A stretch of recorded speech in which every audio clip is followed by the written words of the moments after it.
How to share games on Steam. Hi guys, in this video, I'm going to show you step by step that how you can share games on Steam. So let's dive in.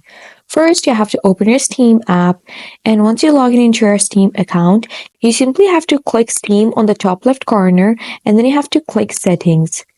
And once you open the settings, you'll be able to see this option that says interface. You have to make sure that you have Steam Beta Update, and then it's going to restart your Steam account.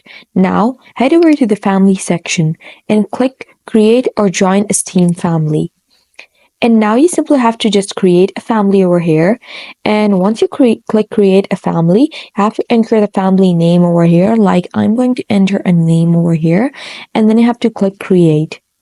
So my account is a limited account and I'm unable to create a family.